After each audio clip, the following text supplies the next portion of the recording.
There are times in life when everything slows down, when the doors that once swung open without effort suddenly refuse to budge. It's easy in those moments to believe that God has forgotten you, that He's punishing you, or that your journey has somehow gone off track. But often, what feels like divine silence is really divine preparation. God doesn't hit pause to penalize His people. He does it to position them. When He pulls you out of motion, it's because He's ready to move you in a new direction. We live in a world that glorifies constant movement. If we're not busy, we feel behind. If we're not producing, we feel worthless. But God's rhythm is different. His pauses are sacred. They are moments of pruning, refining, and reorienting. When He slows you down, He's not withholding progress. He's creating purpose. The pause is the space where He strengthens your faith for the road ahead. It's where He shifts your focus from what you lost to what He's about to do next. Think of Joseph waiting in prison after being betrayed, or David hiding in caves before sitting on the throne, or Moses tending sheep in the wilderness before leading a nation. Each of them experienced what seemed like a divine delay, but those delays were training grounds. God was not ignoring them. He was equipping them. The same is true for you. When it feels like your dreams are dormant, it may be because God is developing the depth you'll need to sustain them when they finally bloom. When God presses pause, He's saying, "Let me work on your foundation." He knows that an untested vessel cannot hold His blessings for long. So He allows discomfort, silence, and even disappointment to prepare your spirit. He's strengthening your faith muscles, teaching you to walk by trust and not by sight. He's cultivating patience because He knows that the higher the calling, the deeper the preparation. A house built in haste may stand for a season, but a house built on His timing endures the storm. It's tempting to rush the process, to pry open doors that God has closed for your protection. But every divine delay has a reason. Sometimes God needs to remove certain people before He promotes you. Sometimes He needs to purify your motives before He multiplies your influence. And sometimes He just wants your attention to remind you that your worth is not in what you do, but in who you are to Him. The pause is not the end of your story. It's the sacred chapter where He prepares you for the next one. When you surrender to God's pause, peace replaces panic. You stop striving and start trusting. You begin to see that the stillness is not empty. It's full of unseen movement. Heaven is orchestrating things in your favor even when earth looks quiet. God is working behind the scenes, aligning the details you can't yet see. You may not understand it now, but one day you'll look back and realize that His delay was your greatest protection. So, if you're in a season where life feels on hold, don't despair. God hasn't forgotten you. He's forming you. You are in His workshop, not His wastebasket. Every pause in your journey is purposeful, every delay deliberate. He's preparing you for something that requires more strength, more wisdom, and more humility than you had before. Trust His timing, because the same God who paused your path will one day press play again. And when He does, you'll be ready for what's next. True healing doesn't begin with hiding. It begins with honesty. It begins the moment you stop pretending everything is fine and admit that something inside you is broken. We often spend so much time trying to keep our image polished that we forget God doesn't work through perfection. He works through truth. The healing you long for will never come through pretending to be strong. It will come when you're humble enough to admit you're weak. God can't bless who you pretend to be. He can only bless who you truly are. There's a powerful freedom that comes when you look in the mirror and face what's really there. Not the smile you show the world, not the version of you that hides behind achievement or success, but the raw, unfiltered self. The one that's tired, hurt, and maybe even ashamed. That's the person God wants to heal. He's not intimidated by your truth. He's drawn to it. When you come before him with open wounds, you're not disappointing him.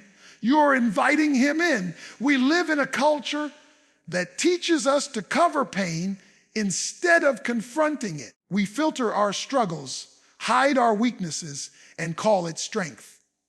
But strength without honesty is just performance. True courage is not pretending you're okay. It's admitting when you're not and trusting that God will meet you in that place. Healing begins when you stop running from yourself and start running toward him.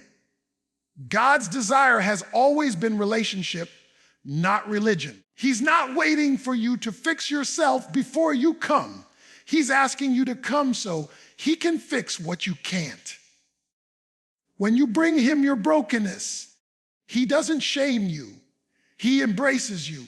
The same God who formed you from dust knows how to restore you from damage. But he can't heal what you hide. Secrets become sickness, confession becomes cure. When you open your heart, you make space for his grace.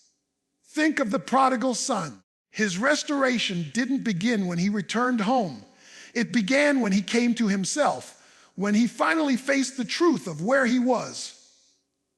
The moment he said, "I will arise and go to my father," healing started moving in his direction.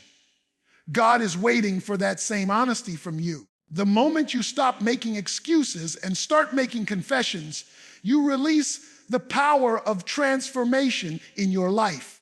Honesty before God doesn't make you less spiritual. It makes you real. It's not about impressing him with polished prayers. It's about expressing your real pain. He already knows every thought, every regret, every hidden struggle. What he wants is your willingness to let him touch those places you've kept locked away. The truth may hurt for a moment, but it heals for a lifetime. Lies may feel comfortable, but they keep you bound. There's something sacred about saying, "God, here I am. I'm not proud of it, but this is me."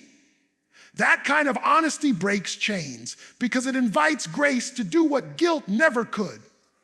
Grace steps in where denial steps out. It meets you at the intersection of truth and surrender.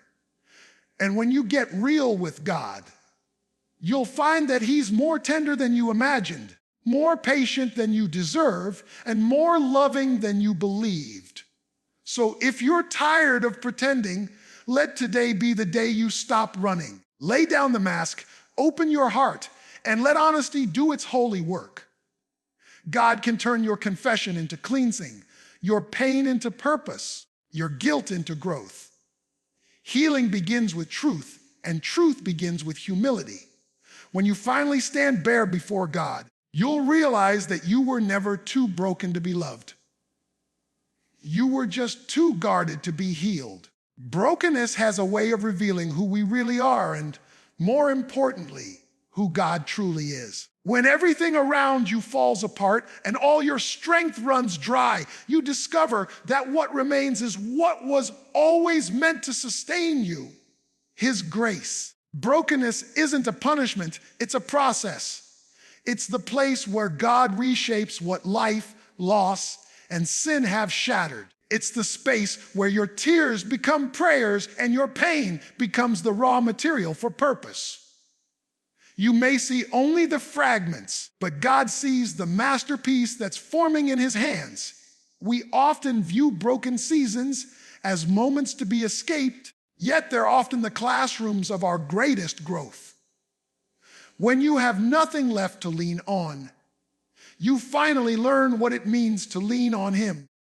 When the people you counted on disappear, when the plans you built crumble, when the dreams you cherished are delayed or destroyed, it's not the end. It's the invitation to begin again with God at the center. He allows certain things to break so that false foundations can crumble. He takes what we thought was secure and shows us it was never meant to hold the weight of our destiny. In brokenness, God begins his rebuilding work. He doesn't just glue pieces together. He redesigns them. What once seemed like a painful detour becomes a divine reconstruction. The hands that shape the universe now shape your heart. He's not interested in restoring you to who you were before. He's shaping you into who you were meant to become. Sometimes the breaking is the blessing. Without the crack, his light couldn't shine through. When you give God your brokenness, you're not handing him a mess, you're handing him material for a miracle. The same God who took dust and created Adam can take your shattered pieces and create something glorious. What looks ruined to you looks redeemable to him. What you think is over, he calls the beginning. God never wastes pain, he repurposes it. Every tear you've cried, every scar you carry, every disappointment you've endured, none of it is wasted in his hands. It's in those lowest moments that faith becomes real. You learn to worship through weeping, to praise through pain, to trust when understanding fails. You begin to see that brokenness isn't the absence of God's presence. It's often the evidence of it. Because when all else is gone, he's still there. He meets you in the ashes, not to remind you of what you lost, but to reveal what he's about to raise. Like a potter who must first crush the clay before shaping it anew, God sometimes breaks us to rebuild us stronger, smoother, and more beautiful than before. And here's the miracle of it all: when God restores, he doesn't return you to your old state. He renews you into something entirely new. You may walk with a limp, but you'll walk with wisdom. You may carry scars, but they'll testify to his strength, not your weakness. The broken places in your life become the very altars where his glory shines brightest.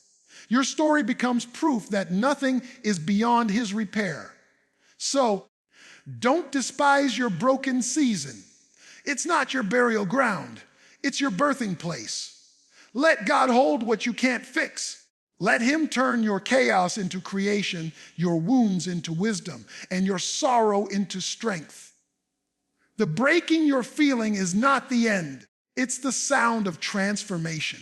The potter is at work, and when he's finished, you won't just be restored.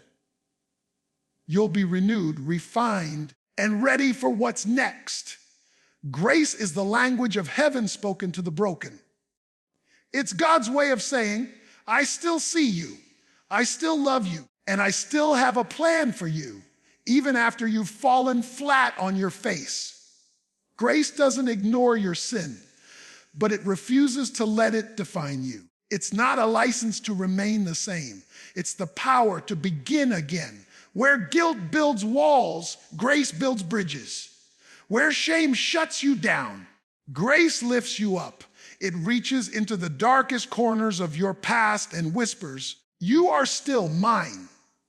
There's something extraordinary about how grace operates. It doesn't wait for perfection. It enters into imperfection. It shows up in the mess, not the spotlight. When you think you've gone too far, grace extends further. When you've run out of chances, grace writes a new one. It's God's unearned favor. Something you can't work for, buy, or deserve. Grace is the heart of God reaching for the heart of man. No matter how many times it's been broken. The power of grace is that it doesn't just forgive, it transforms. It takes your worst mistake and turns it into your greatest message. It redeems what was lost and restores what was damaged. Think about Peter, who denied Jesus 3 times. That failure could have destroyed him, but grace met him at the shore, not with condemnation, but with restoration. Feed my sheep. Jesus told him, not as punishment, but as purpose. Grace didn't erase Peter's past, it redefined it. The same is true for you. Grace doesn't delete your history, It rewrites your future. When grace touches your life, shame loses its grip. The enemy loves to remind you of who you were, but grace reminds you of who you're becoming. It silences the accusing voice and amplifies the loving one. You don't have to hide from God because of what you've done. You can run to Him because of who He is. Grace means there's no failure too final, no stain too deep, no distance too far. It's the unrelenting pursuit of a God who refuses to give up on you. Too many people live their lives trying to earn what has already been freely given. They wear themselves out performing for acceptance when grace already offers belonging. God doesn't need your perfection. He desires your surrender. Grace steps into your weakness and says, I'll be your strength. It's not about proving your worth. It's about trusting His love. When you let grace take over, your focus shifts from trying to be good enough to knowing that He is good enough. And here's the beautiful truth. Grace doesn't just restore, it redeems. Restoration gives you back what you lost, but redemption gives meaning to what you lost. It turns your failures into fuel for your calling. The very thing that brought you down becomes the thing that lifts someone else up. God uses the wounds of the healed to heal others. That's what grace does. It multiplies mercy through the lives of those who've experienced it. So when you fall, don't run from God. Run to Him. Grace isn't shocked by your sin. It's designed for it. It's stronger than your guilt, deeper than your shame, and wider than your mistakes. Let it do what only it can do: forgive, restore, and redefine. You are not what you've done. You are who He says you are: redeemed, restored, and renewed. Grace doesn't just change your record, it changes your heart. And once grace gets a hold of you, you'll never be the same again. Every scar tells a story, and every story carries a lesson. The marks life leaves on you are not signs of defeat. They're proof that you survived what was meant to destroy you. Too often, we spend our lives trying to hide our scars, pretending they're symbols of shame, when in truth, they're evidence of God's faithfulness. They say, I've been through something, but I'm still standing. Scars don't mean you're broken beyond repair. They mean you've healed enough to keep going. They're reminders that even when the pain was unbearable, grace was still stronger. In a world that celebrates perfection and hides pain, it's easy to feel pressured to cover the parts of yourself that aren't flawless. But God doesn't use polished people. He uses scarred ones. He works through the ones who have felt the sting of loss, the ache of failure, and the weight of regret. Because only a scarred hand can reach out with compassion to someone still bleeding. Your scars become your ministry, your message, your testimony. They remind you and others that healing is possible, that redemption is real, and that God is still in the business of restoration. When Jesus rose from the dead, He didn't hide His scars. He could have come back without them, but He chose to keep them. Why? Because His scars told the story of victory. They were not marks of defeat, but evidence of deliverance. His wounds declared that death had lost and love had won. In the same way, your scars are not meant to be erased. They're meant to be seen. They're proof that what was once painful has now been transformed by power. Every scar carries a whisper of purpose. Some remind you of where God rescued you from, others of where He carried you through. They show that you faced the fire but didn't burn, that you walked through storms but didn't drown. You may have been wounded, but you were also restored. And when you show those scars, not to boast in your pain, but to glorify His power, you give hope to others who are still in the fight. They look at you and realize, if God did it for them, He can do it for me. There's something deeply sacred about scars because they symbolize both pain and healing. They're proof that time and grace have done their work. A scar says, "It hurt, but I'm whole." It's a bridge between who you were and who you've become. It's the mark of a survivor who didn't give up when it would have been easier to quit. And while the world might judge you for your wounds, heaven celebrates you for your endurance. So don't be ashamed of your scars. Don't cover them. Don't deny them. Don't hide them behind perfection. Let them speak. Let them tell of a God who heals the brokenhearted and binds up their wounds. Let them remind you that you are not defined by what happened to you, but by what God brought you through. Every scar is a sign that you fought a battle and lived to tell the tale. The truth is, your scars are your testimony written in flesh and faith. They are the visible proof of invisible grace. You may not have chosen the pain that caused them, but you can choose the purpose they now serve. Wear them as reminders of resilience, as symbols of victory, as declarations of God's mercy. Because in the end, your scars are not the evidence of where you were hurt. They're the evidence of where you were healed. Every setback in life carries within it the seed of a comeback, even when it doesn't feel like it. What looks like an ending to you might just be the middle of God's masterpiece. Sometimes God lets things fall apart, not to destroy you, but to rebuild you on a stronger foundation. Life's disappointments often disguise divine appointments. The delay, the detour, the denial, all of it is part of the plan. What seems like a closed door may actually be God's protection, keeping you from walking into something that would have harmed your destiny. We all face seasons when it feels like everything we've built crumbles beneath us. The job we depended on disappears. The relationship we thought would last ends. The dreams we worked for seem to fade into the distance. In those moments, it's tempting to believe that failure is final, that the story is over.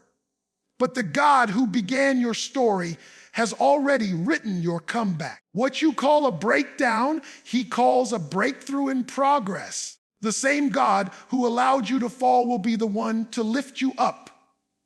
Not because you deserve it, but because his purpose for your life is bigger than your mistake.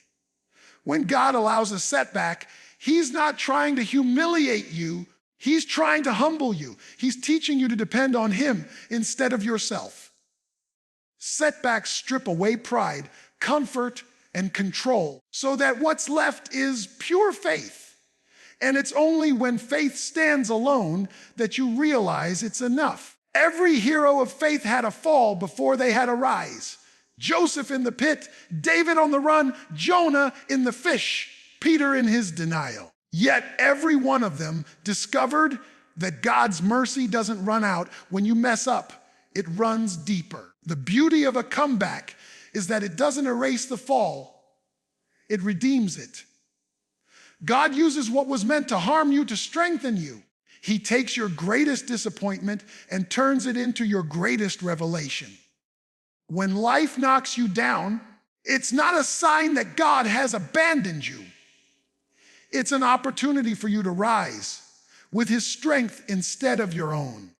The comeback is never about proving your power. It's about displaying his faithfulness. He wants the world to see that he can bring beauty out of ashes and hope out of heartbreak. Sometimes the reason for your setback won't make sense until later. You'll look back one day and realize that what felt like loss was really preparation. That rejection redirected you to your real assignment. That failure humbled you enough to handle the blessing that was coming next. God never wastes pain. He repurposes it. Every disappointment has a divine purpose attached. Even if it's not visible in the moment, you may not see the comeback yet, but that doesn't mean it's not already unfolding behind the scenes.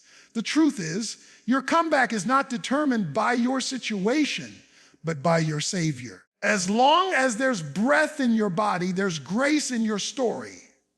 You are not too late, too far gone, or too damaged. God specializes in revivals. He resurrects what others have written off. So if you've fallen, get back up. If you've failed, try again. The same God who rolled away the stone still moves obstacles today. What seems impossible in your strength becomes inevitable in His. So don't call it the end when God is just getting started. The setback was necessary to reveal your strength, deepen your faith, and renew your vision. When you rise again, and you will, it won't be as the same person who fell. You'll rise wiser, stronger, and closer to the heart of the one who never left your side.